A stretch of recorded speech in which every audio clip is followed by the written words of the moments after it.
Assalamualaikum warahmatullahi wabarakatuh. Alhamdulillahillazi an'ama alaina wahdana lil imani bidin Islam. Asyhadu an la ilaha illallah wahdahu la syarikalah wa asyhadu anna Muhammadan abduhu wa rasuluhu la nabiyya ba'dah. Qala Allahu ta'ala fi kitabil karim, na'udzu billahi minasyaitonir rajim. Bismillahirrahmanirrahim. Ya ayyuhalladzina amanu taqullaha wal tanzur nafsum ma qaddamat lighad wattaqullaha innallaha khabirum bima ta'malun wa la takunu kalladzina nasullaha fa ansahum anfusahum ulaika humul fasiqun.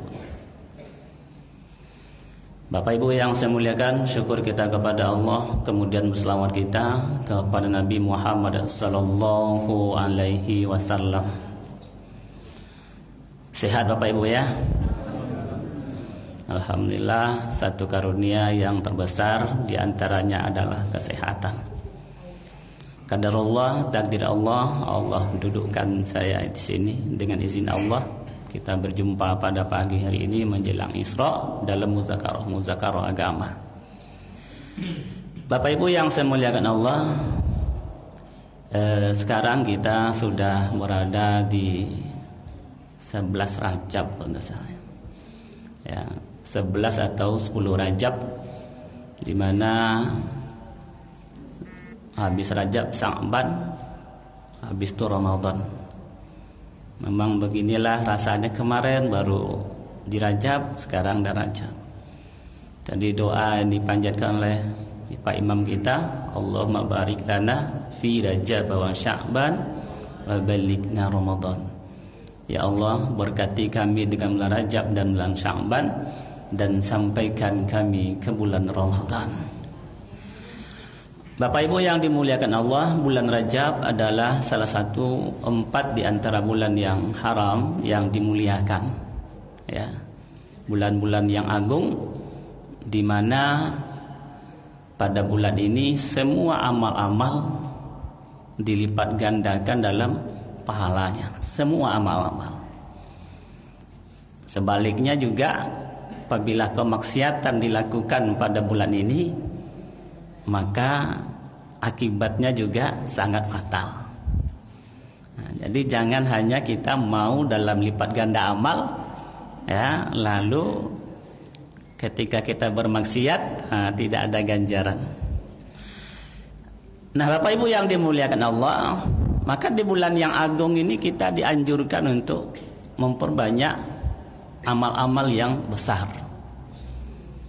Di antara amal-amal yang besar yang juga akan kita bahas adalah evaluasi diri, ya, atau muhasabah. Ini termasuk amalan-amalan yang besar. Muhasabah ini sebetulnya tidak menunggu tahun baru, tak menunggu pergantian tahun. Bahkan kalau orang-orang dahulu itu muhasabahnya hampir setiap hari, Bapak Ibu. Ya, setiap malam mereka melakukan muhasabah, evaluasi. Bahkan kalau orang-orang salafus soleh, orang-orang taat dahulu itu, mereka ada semacam uncang. Tahu uncang? Ya, semacam saku gitu, kain. Itu mereka bawa kemana-mana. Mulai bangun tidur sampai tidur kembali itu mereka bawa. Apa yang mereka lakukan? Kalaulah seandainya mereka melakukan satu dosa, maka mereka ambil batu satu, kemudian dimasukkan ke dalam uncang itu. Malamnya mereka tumpahkan berapa batu yang ada dalam uncang itu, ya, dalam kantong itu. Berarti sebanyak itulah dosa yang mereka lakukan pada hari itu.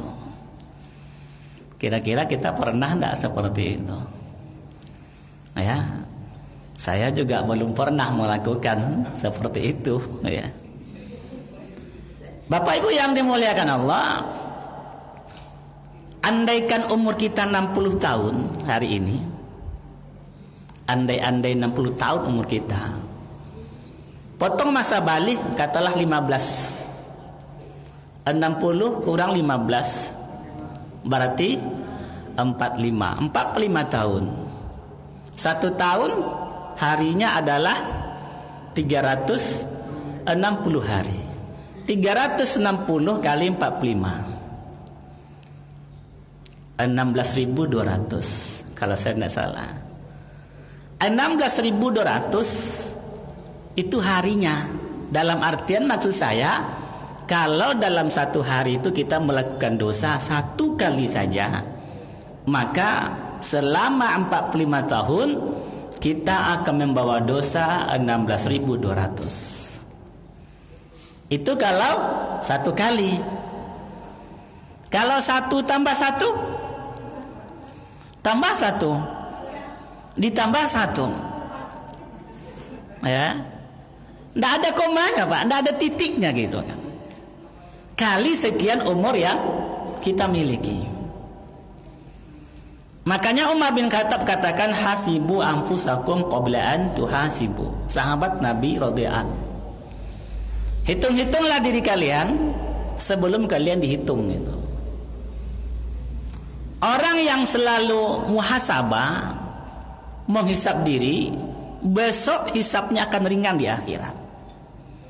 Tapi orang yang tak mau muhasabah diri, evaluasi diri, besok akan berat hisapnya di akhirat. Nabi SAW selalu berdoa, Allahumma hasibini hisaban yasira. Ya Allah, ringankanlah hisab kami, hisabku ringankan ya Allah. Aisyah tanya, ya Rasulullah, apa itu hisab yang ringan?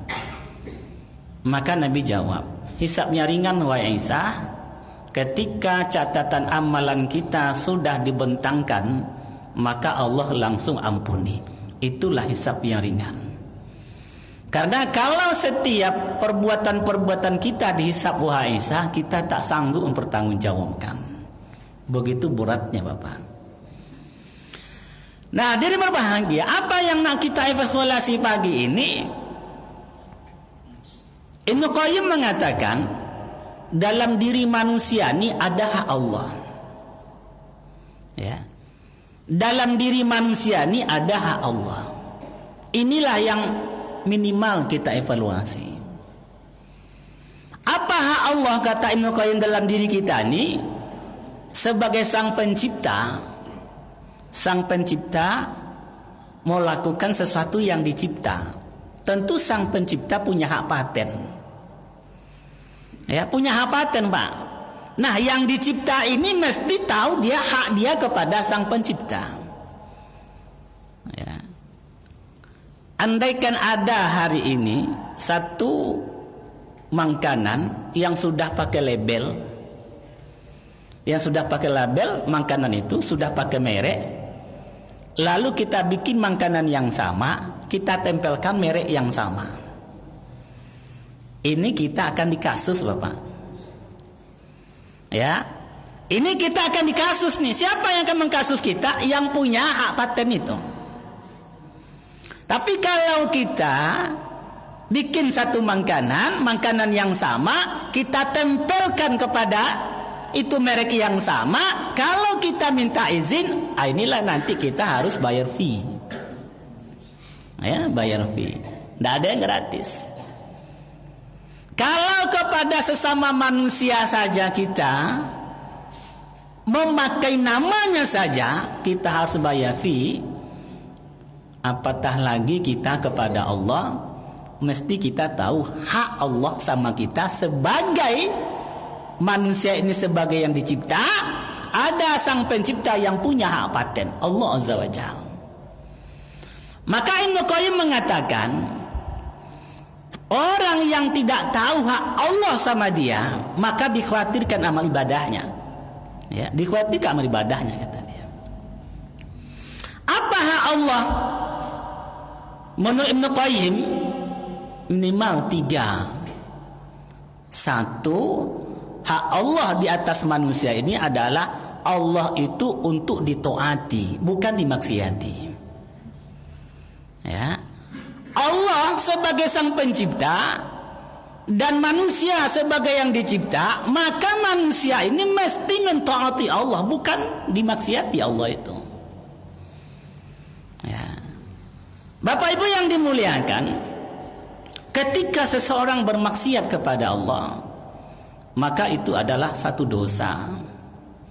Dan dosa ini efeknya luar biasa, Bapak Ibu. Ya, dosa ini efeknya luar biasa. Dan sebaliknya, ketika orang mentaati Allah, maka itu satu pahala yang Allah berikan nanti keuntungan-keuntungan. Wa may yuti'illaha wa rasulahu faqad faza fawzan 'azima. Siapa yang mentaati Allah dan Rasulnya, maka Allah akan berikan dia keuntungan yang besar, berujung kepada ridho Allah, berujung kepada surga Allah. Tetapi ketika seorang bermaksiat, masya Allah, na'udzubillah min dzalik, maka perintah Allah ini dua. Satu, perintah dalam bentuk perintah pelaksana, dua, dalam bentuk larangan. Ya, Allah ketika ditaati itu dalam dua konteks, Bapak. Melaksanakan perintahnya, menjauhi larangannya. Ya. Dan ketika dua-duanya ini perintahnya tidak kita indahkan, larangan justru kita lakukan, itu yang dikatakan bermaksiat. Ya, bermaksiat. Nah, ketika maksiat ini katakan efeknya luar biasa. Ya, wa man a'rada an dzikri fa innalahu ma'isatan dongka wa nahsuruhu yaumal qiyamati akma. Siapa yang berpaling dari mengingat aku, kata Allah, aku berikan dia kehidupan yang sempit. Ya, kita sudah punya fasilitas. Kalau harta mungkin banyak, kalau rumah mewah, ya, fasilitas lengkap, AC di rumah ada, tempat tidur tebal luar biasa, tapi tidak bisa lalu.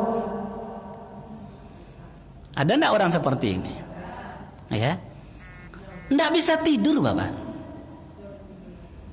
Ya. Sedangkan kalau kita kadang sambil jalan bisa juga tidur, duduk sedikit bisa juga tidur. Tengok aja hari Jumat.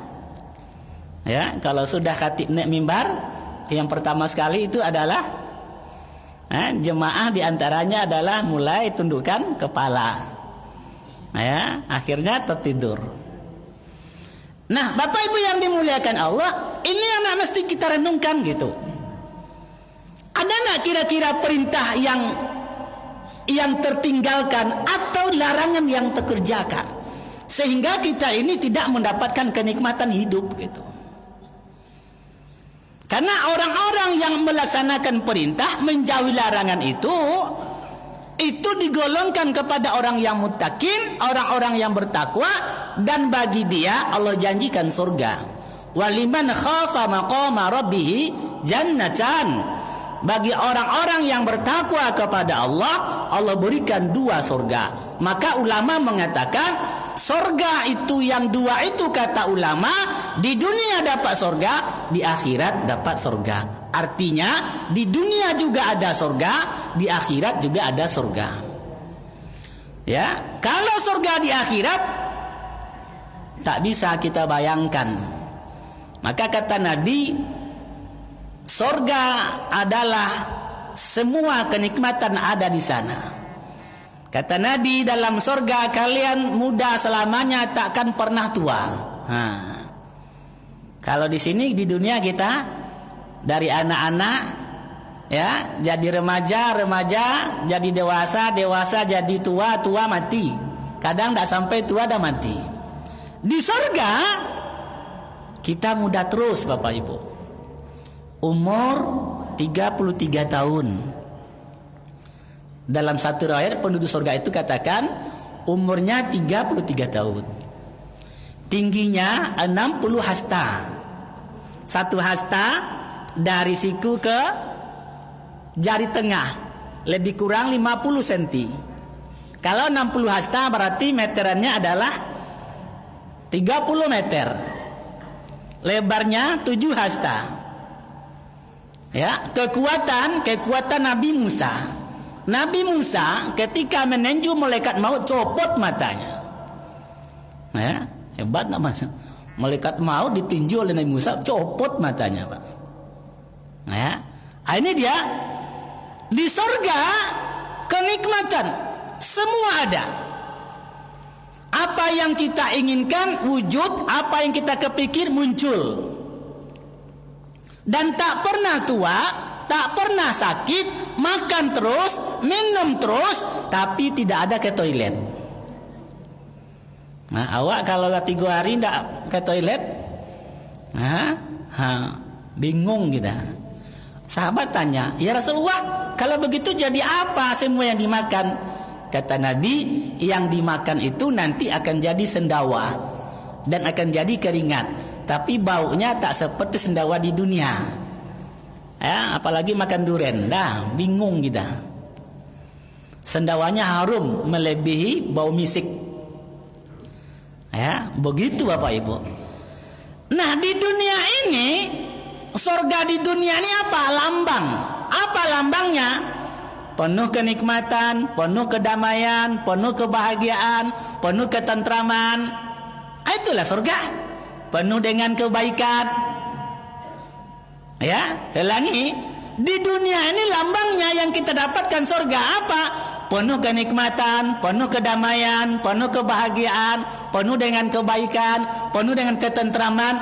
Kapan itu sudah kita miliki, berarti itu adalah surga ada dalam diri kita. Nah, Bapak Ibu yang dimuliakan Allah, ketika seseorang bermaksiat kepada Allah, artinya dia tidak mentaati Allah. Wa man a'rada an zikri fa innalahu ma'isyatan dongka. Apabila seseorang itu melupakan Allah, tidak ingat Allah, Allah berikan dia kehidupan yang sempit. Ya, kok susah gitu? Bukan susah dalam bentuk fisik Bapak Ibu. Susah dalam bentuk pikiran. Saya rasanya sholat tidak tinggal, tapi kok pikiran saya tidak tenang. Padahal Nabi berpesan kepada Bilal, ya Bilal, arihna bis sholah. Wahai Bilal, tenangkan saya dengan sholat. Tapi kok saya ini tidak tenang gitu. Ini yang nak mesti kita evaluasi. Ini yang nak mesti kita muhasabah. Bapak Ibu yang dimuliakan Allah, maka ketika seseorang melanggar perintah Allah, Allah berikan dia kehidupan yang susah. Ya. Atau bisa juga memang Allah berikan azab kes sebagaimana orang-orang dahulu. Ya. Tidak melaksanakan perintah Allah, orang dahulu kes azab di dunia, Pak. Melanggar larangan Allah, orang dahulu juga kes azab di dunia. Ya, Nabi Adam alaihissalam berada di surga. Apa yang kurang di surga? Ya, semua ada di surga, tapi satu yang Allah larang. Wala taqraba hazihi syajarah. Janganlah kalian dekati ini pohon. Jangan dekati pohon. Maka dikatakan adalah buah khuldi. Nah, Nabi Adam dalam hal ini sudah dilarang oleh Allah jangan mendekati ini pohon. Tetapi Nabi Adam bukan hanya mendekati pohon, malahan dia makan. Apa efeknya? Efeknya Nabi Adam diturunkan dari surga ke dunia yang susah ini. Susah maksudnya semua perlu penuh usaha. Kadang cabai naik, kadang minyak hilang. Artinya berusaha dulu baru kita mendapatkan gitu. Nah, Bapak Ibu yang dimuliakan Allah, Nabi Adam sudah berada di surga, tapi satu larangan yang dia tidak taati, apa? Efeknya dari surga turun ke dunia.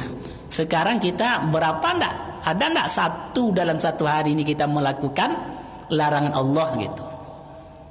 Ya, larangan Allah dan perintah Allah. Zaman Nabi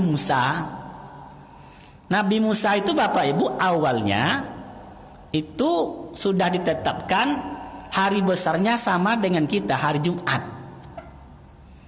Tapi umat Nabi Musa ini usul, wahai Musa, sampaikan kepada Allah, hari ibadah kita Sabtu aja lah.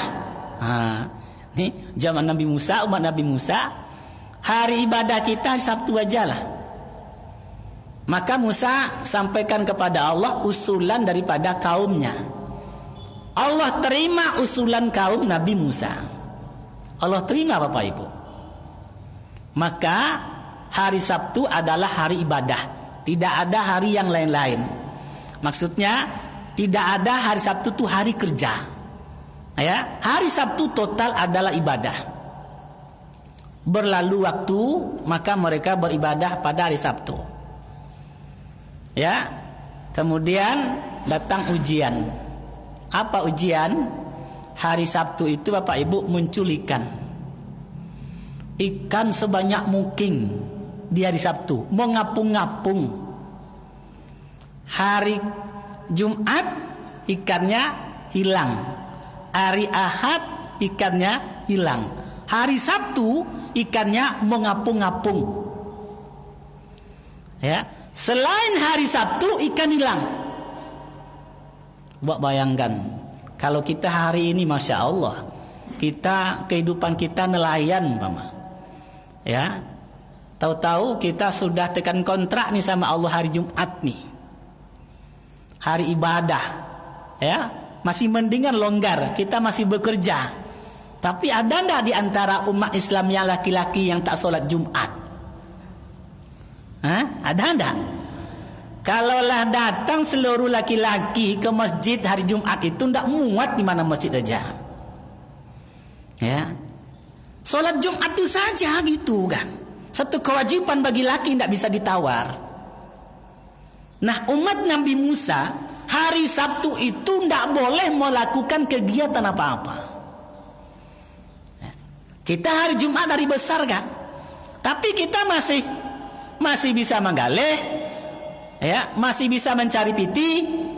Cuman hari Jumat jam sholat jangan tinggal.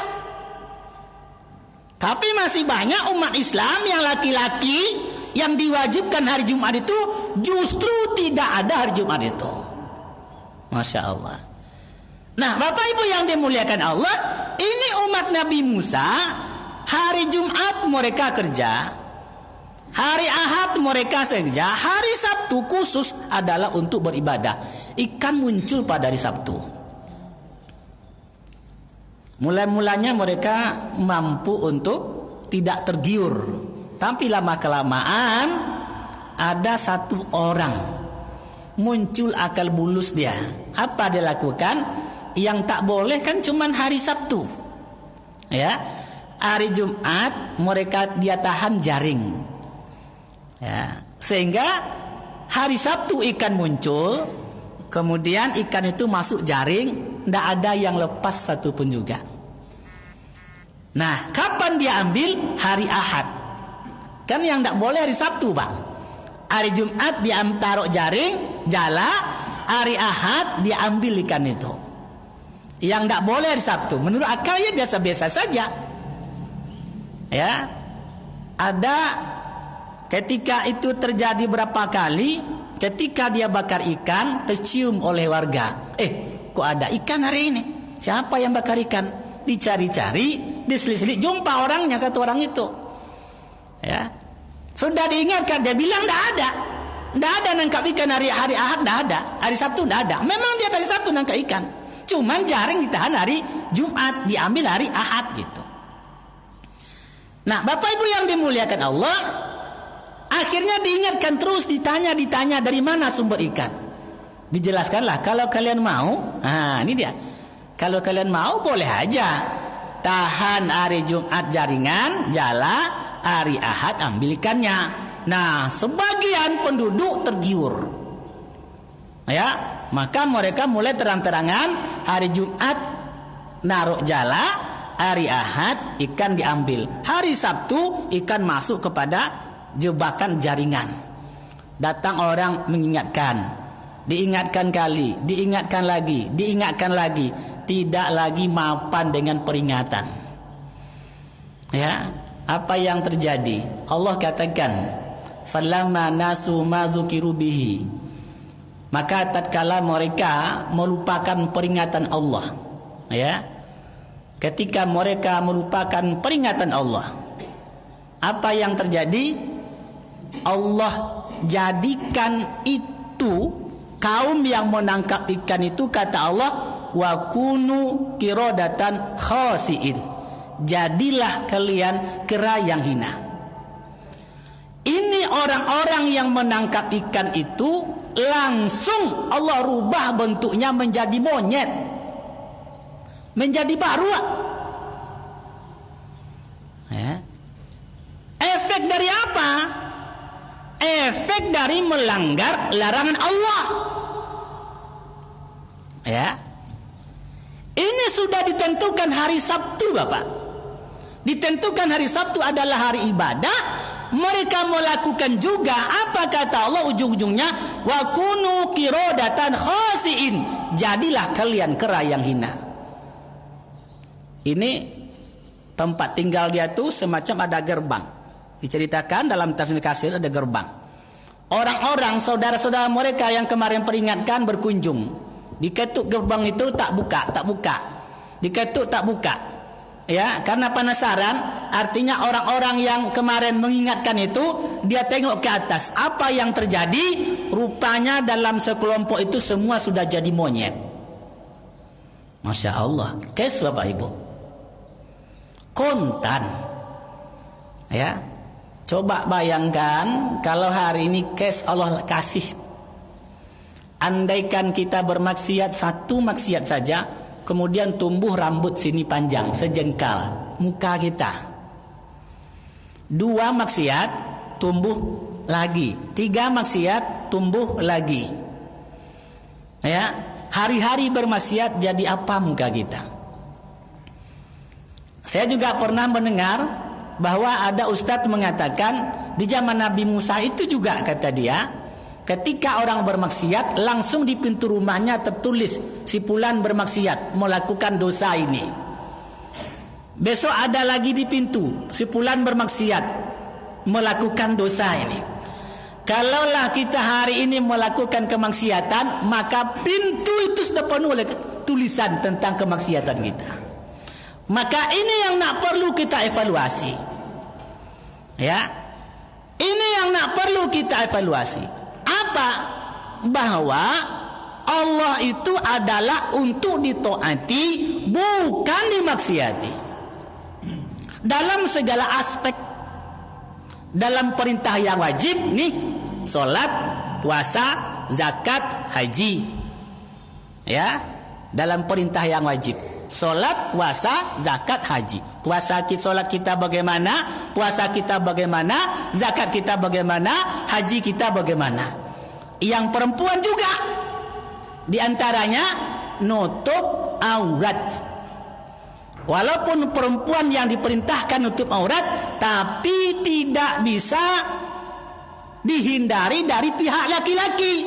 Karena setiap laki-laki ini terkait dengan perempuan. Ya Bu, nutup aurat. Pergi taklim, tutup aurat kan? Pergi ke pasar, tutup aurat tak? Pergi kondangan, tutup aurat tak? Nyapu di halaman, tutup aurat tak? Duduk di beranda, nutup aurat tak? Nah, kan? Pergi kondang tutup aurat, Pak. Pergi taklim pergi tutup aurat. Pergi ke pasar tutup aurat. Nyapu di halaman, duduk di beranda, tutup aurat tak?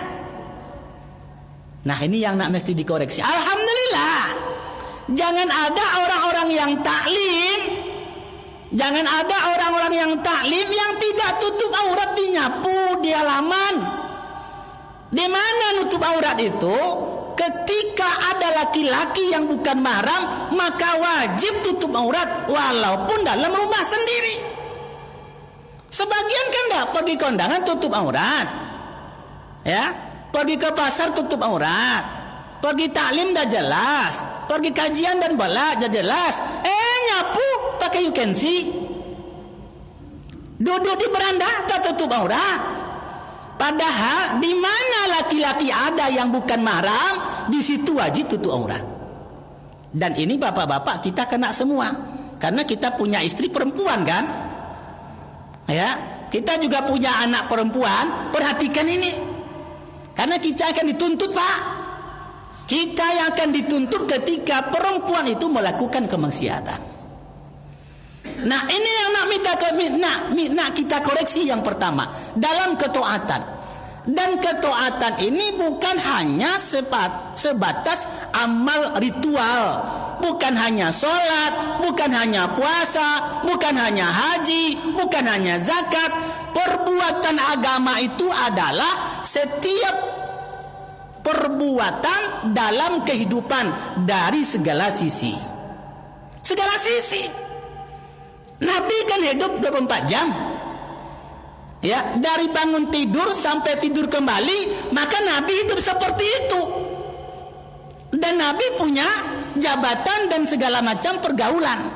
Maka ini yang mesti kita koreksi. Tadi kita katakan, saya sholat ya, tapi kok kehidupan saya tidak tenang. Barangkali muamalah kita yang tak betul.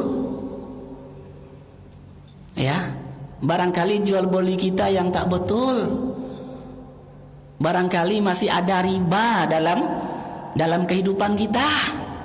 Ingat, sekecil-kecil dosa riba adalah lebih besar daripada berzina dengan orang tua kandung. Ya, mungkin kita sholat juga, mungkin ibadah ritual kita jalan terus, puasa terus, tapi riba jalan. Macam mana kita akan nak tenang? Koreksi Bapak. Ini yang nak mesti kita koreksi, evaluasi di Rajab, karena sebentar lagi akan Ramadan. Ya. Mungkin kita puasa, mungkin kita sholat, tapi pergaulan kita, Masya Allah, mungkin kita pernah menyakiti orang lain, mungkin hak orang lain ada yang kita ambil. Ya, kita ibadah kuat, puasa Senin Kamis, bahkan Nabi Daud, sholat semua dilakukan, tahajud, duha, tapi dengan orang lain, Masya Allah. Ada satu orang melapor ke Nabi, ya Rasulullah, si fulanah itu soleh ya Rasul, tetapi kucing mati di rumahnya kelaparan karena dikurungnya. Kata Nabi, dia berada dalam neraka. Abu Darda sahabat Nabi, dia punya onta namanya Damun. Abu Darda Pak, sahabat Nabi Rodean, dia punya onta namanya Damun. Sebelum Abu Darda meninggal, maka dia bicara kepada ontanya. Apa kata dia kepada ontanya? Wahai Damun, nanti kalau aku mati, engkau mati, ketika kita berjumpa di akhirat, jangan kau tuntut aku. Jangan kau tuntut aku, karena aku tidak pernah membebanimu kecuali yang sanggup kau pikul. Masya Allah, ini seorang sahabat Nabi yang dapat gelar RA radhiyallahu an, kepada ontanya saja begitu takut melakukan kezaliman, membebani sesuatu yang tak dibebankan. Kita sebagai suami, apakah pernah kita membeban istri kita dengan dia tak sanggup memikulnya?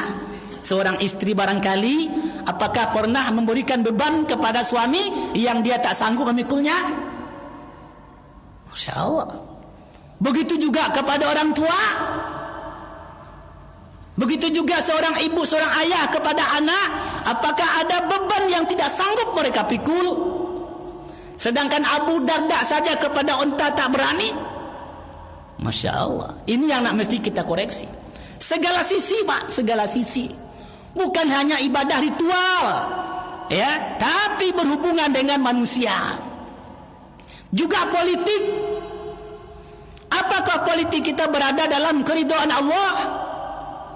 Semua orang berbuat, orang beriman itu berbuat hanya karena Allah, liwajhillah, tidak ada yang lain. Kalau dia menjabat karena Allah. Kalau dia rakyat pun karena Allah. Tidak ada yang lain. Ini yang terjadi pada zaman sahabat Nabi. Sehingga Abu Bakar yang kaya bukan tambah kaya ketika menjabat, tambah miskin. Ya, bukan tambah kaya, Pak. Apa yang ditinggalkan Abu Bakar? Padahal dia saudagar besar. Apa yang dilakukan Umar bin Abdul Aziz ketika dia menjabat? Masya Allah. Maka perlu orang yang soleh menjadi pemimpin itu, Pak. Dalam Islam, menjadi rujukan suatu pemimpin adalah Nabi. Nabi punya sifat 4 yang tak bisa ditinggalkan. Siddiq, amanah, fatonah, tablik. Siddiq, amanah, fatonah, tablik. Yang keempat ini ujung-ujungnya adalah takwa. Orang yang soleh. Dalam Islam menjadi pemimpin harus orang yang soleh, Pak. Ya. Bukan orang-orang yang tidak kenal agama. Karena ketika dia menjadi pemimpin, agama ini berada di pundak dia. Ini ja'ilun fil ardi khalifah. Aku akan menjadikan mukawin khalifah, kata Allah. Khalifah itu apa? Perwakilan Allah dalam mengatur bumi ini. Bukan mengatur sesuai nafsunya, tidak. Bagaimana ketika dia bertindak, Allah ridona. Allah ridona. Sehingga Umar bin Khattab ketika mengisi minyak parfum nak dibagi-bagikan, dia tanya, adakah di antara kalian yang sanggup mengisi minyak ini, minyak parfum? Nunjuk istrinya, saya wahai mukminin. Diam aja. Tanya lagi, adakah di antara kalian yang mau memasukkan minyak parfum ke botolnya ini? Tidak ada yang angkat. Istrinya angkat, saya ya wahai mukminin. Tidak ada. 3 kali. Apa kata Umar? Ya, saya tak mau kau ikut terlibat dalam mengisi parfum ini. Karena begitu kau terlibat, nanti itu minyak parfum ada di tanganmu, kemudian kau oles-oleskan, kau apakan ke bajumu, itu di situ aku takut nanti. Masya Allah. Kenapa? Karena dia takut kepada Allah. Dia takut kepada Allah, Pak.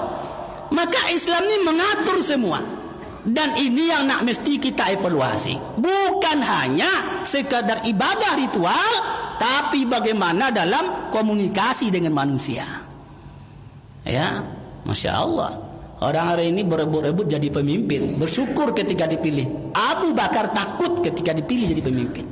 Umar bin Abdul Aziz takut ketika jadi pemimpin. Kenapa? Karena risikonya sangat besar, tapi pahalanya sangat besar. Di antara 7 golongan orang yang dinaungi Allah, di akhirat tidak ada naungan. Yang pertama sekali ada imamul adil, adalah pemimpin yang adil. Ya, tentu yang berbahagia kita ke depan. Dalam memilih, silakan pilih siapa yang dimau. Tapi tengok ketaatannya kepada Allah. Sejauh mana kesolehannya, sejauh mana harapan ini bumi. Ya, bumi ini bagaimana mereka kelola dengan tidak bermaksiat. Ini ukuran kita sebagai umat Islam. Nah, ini dia yang pertama, ketaatan kepada Allah. Yang kedua, hak Allah di atas manusia itu apa? Yang kedua, hak Allah itu adalah untuk diingat, bukan dilupakan. Ya, bukan dilupakan. Bapak Ibu yang dimuliakan Allah, hari ini kita ada istilah kacang lupa dengan kulitnya. Ya, kacang lupa dengan kulitnya. Allah adalah sebagai pencipta, kemudian segala keperluan kita diberikan, Pak. Duluan keperluan kita diciptakan, barulah manusia ini hadir. Kita butuh udara. Udara sudah ada duluan, baru manusia hadir. Dan hebatnya, segala keperluan yang berkaitan dengan manusia Allah ciptakan dalam nuansa yang banyak. Dan segala hal-hal yang mengganggu manusia Allah ciptakan dalam sedikit atau Allah jauhkan daripada lingkungan manusia. Ya, ekosistem sesuai, Pak. Tengok burung. Burung itu kan kecil, Pak. Bapak kebayang tak, ibu-ibu kebayang tak kalau burung itu sebesar kerbau? Hah? Andaikan makhluk udara itu sebesar kerbau, dia makannya di mana? Di udara kan, di atas kita kan? Rumahnya di atas kita. Mereka hidup di atas kita. Beraknya di mana? Berak kan di atas kita juga tuh. Kan ada toilet bagi mereka untuk turun. Kebayanglah kalau seandainya burung-burung itu sebesar kerbau, kemudian dia berak. Hah? Terbang dia, Pak. Kita jalan-jalan tuh. Pas kita jalan dia berak di atas, kena kepala kita. Habis kita, Pak.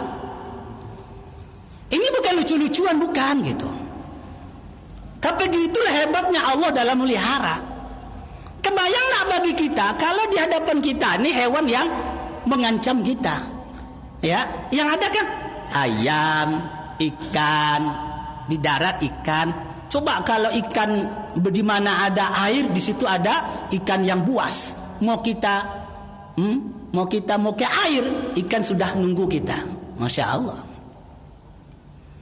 Nah, Bapak Ibu yang dimuliakan Allah, maka Allah itu adalah untuk diingat. Sang pemelihara kita ini memberi kebutuhan kepada kita, kemudian kita ada pelihara dengan baik. Tadi kita bangun tidur kan, tidur kita mungkin malam dimulai katakanlah jam 10 atau jam 11. Dan Bapak Ibu yang saya muliakan, orang tidur itu adalah orang yang terlemah, tidak bisa apa-apa. Dalam bahasa baratnya, orang lalok makanan jago. Paham tak maksudnya? Orang yang tidur itu dalam penguasaan orang yang bangun. Ya, dulu saya kecil-kecil lagi degil-degilnya, ya, waktu ketua sebelum ya SD kelas awal-awal SD lah, itu kawan-kawan tidur, kita ambil garam, kita ikat, masukkan ke mulut orang yang tidur itu, diangkat-angkat gitu, senang hati kita waktu itu. Degilnya dulu kan seperti itu, waktu kecil-kecil. Dia orang tidur tidak bisa apa-apa. Bapak Ibu yang saya muliakan, kita tidur adalah dalam kondisi yang terlemah. Ya, saya ulangi, ketika kita tidur adalah dalam kondisi yang terlemah. Dan ingat, di waktu kita tidur itu ada makhluk Allah yang bangun, yang bisa mengancam keselamatan kita. Mungkin serangga masuk ke lubang telinga, masuk ke lubang hidung, ya, atau kelajengking yang bisa menggigit kita. Bahkan makhluk-makhluk yang tak nampak, yang gaib, bangun di tengah malam. Pertanyaannya, sudah berapa lama kita tidur dan siapa yang menjaga kita? Apakah suami kita yang menjaga ketika tidur? Ya dulu lalok dari awak. Alun telaloknya lalok. Ya. Apakah bapak mama kita yang menjaga ketika kita tidur? Tidak. Ya, siapa, Pak? Siapa yang menjaga kita ketika tidur adalah Allah. Udah berapa lama kita dijaga, Pak? 60 tahun umur kita.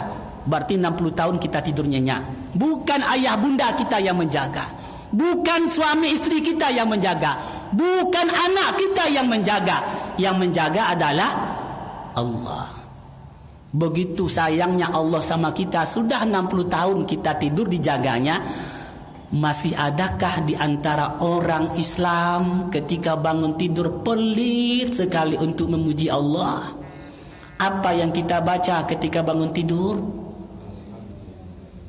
Alhamdulillahillazi ahyana ba'dama amatana wa ilaihin nusur. Itu kan kini. Jago lalok tadi ada ndak? Alhamdulillah ada. Saya yakin namanya orang-orang taklim itu pasti ada melakukan. Tapi betapa pelitnya seseorang ketika dia tidur sudah 60 tahun dijaga Allah, dan itu ada dalam keadaan yang paling terlemah. Begitu bangun dia tak sanggup memuji Allah. Ada ndak orang yang seperti ini? Masya Allah. Siapa yang jaga kita, Pak? Allah itu untuk diingat dalam setiap saat, untuk diingat dalam setiap saat dan dalam setiap keadaan. Ingatlah aku, kata Allah, uzkuruni fazkurkum, ingat aku akan ingat kalian. Kalau kalian ingat aku dalam diri kalian, aku ingat kalian dalam diriku, kata Allah. Kalau kalian ingat dalam satu majelis yang besar, aku akan ingat kalian dalam majelis yang lebih besar, kata Allah. Cuman banyak kacang yang lupa pada kulitnya. Ketika sakit dia bilang, awak kalau sehat suak pak, awak datang ke masjid lah, ke masjid 5 waktu. Dah sehat dia, tak tampak puncak hidungnya di masjid. Ya, besok kalau jebol lah proposal kita nih, meledak bisnis kita nih pak, saya bantu masjid, dah meledak dia, ndak ingat lagi. Dulu rajin baca ayat kursi, kursi dapat, ayatnya hilang. Ya, ini yang kita takutkan. Wala takunu kallazina nasullaha fa'ansahum anfusahum ulaika humul fasikun, kata Allah. Janganlah kalian seperti orang-orang yang mereka lupa akan Allah, Allah lupakan dia dalam dirinya. Artinya apa? Allah biarkan mereka dalam kemaksiatan.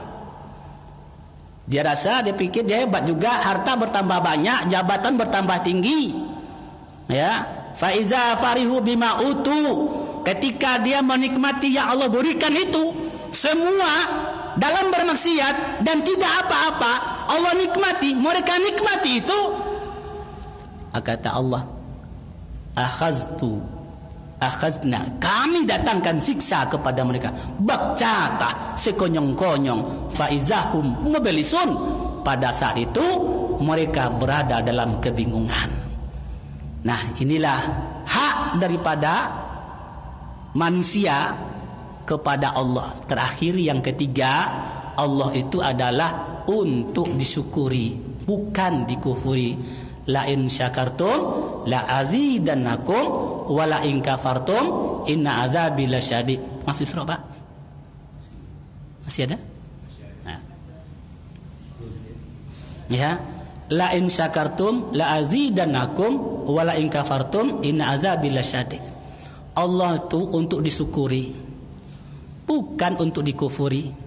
Tadi kita katakan Allah telah berikan semuanya kepada kita loh Pak. Allah berikan kepada semua kita. Allah berikan kita kenikmatan, Allah berikan kita kehidupan, Allah jaga kita. Tapi manusia banyak yang kufur nikmat. Ya, banyak yang kufur nikmat. Allah berikan kita fasilitas. Fisik ini, ya, fisik ini Allah berikan kepada kita. Dan ulama mengatakan dengan fisik ini kita bermaksiat, dengan fisik ini juga kita taat. Dalam tubuh kita ini yang mengajak bermaksiat sekaligus dalam ketaatan, satu adalah mata, dua adalah telinga, ya, tiga mulut, empat tangan, lima kaki, enam kemaluan. Ya, saya ulangi. Mata, telinga, mulut, tangan, kaki, ya, kemaluan. Ini adalah nikmat Allah, tapi dengan ini juga bermaksiat kepada Allah. Ya. Ini semua adalah nikmat Allah dan ini juga yang bermaksiat kepada Allah. Maka dikatakan semua itu adalah nikmat Allah. Ketika seseorang melakukan kekufuran dengan nikmat Allah, maka itu adalah kekufuran yang sangat besar. Lisan kita ini, andaikan lisan kita ini, lidah kita ini berbicara dia, dan dia juga merasa,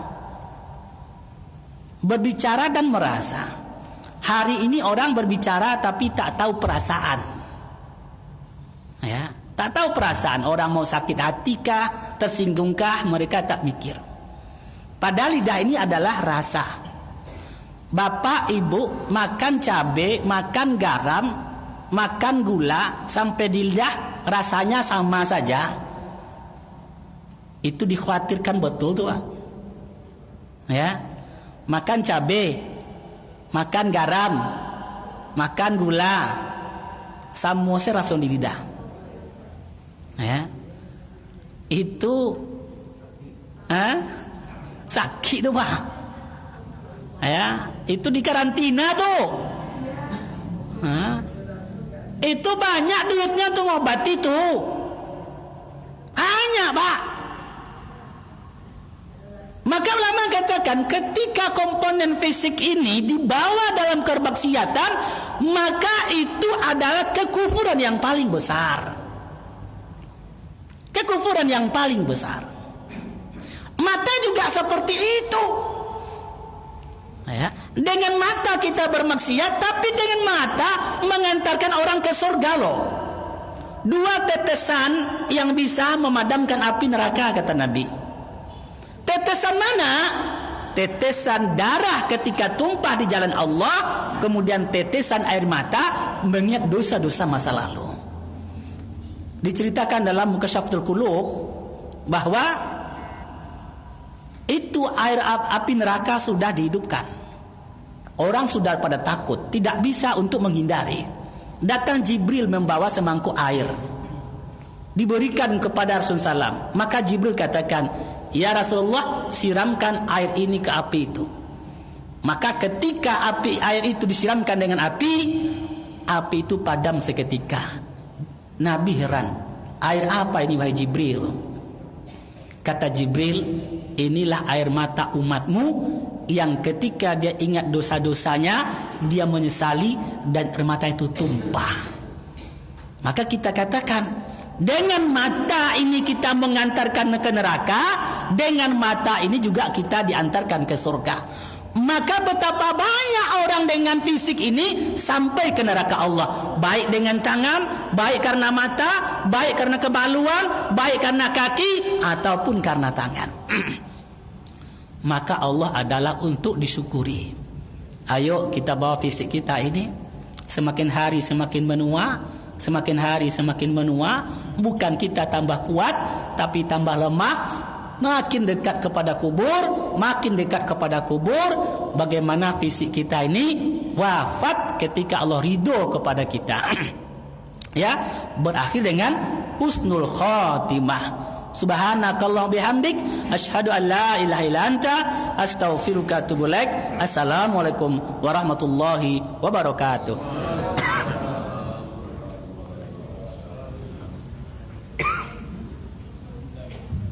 Alhamdulillah telah semua kita ikuti kajian pada pagi hari ini, dan sebelum menutup kajian pada pagi hari ini, di sini kami informasikan kepada jemaah sekalian bahwasanya petang nanti kita akan kembali melaksanakan kegiatan berbuka puasa sunnah. Jadi bagi jemaah sekalian melaksanakan puasa sunnah hari ini, kami mengajak jemaah sekalian untuk hadir dalam kegiatan berbuka puasa sunnah bersama yang kita laksanakan di lantai 2 Masjid Nurul Yakin sebelum sholat maghrib nanti.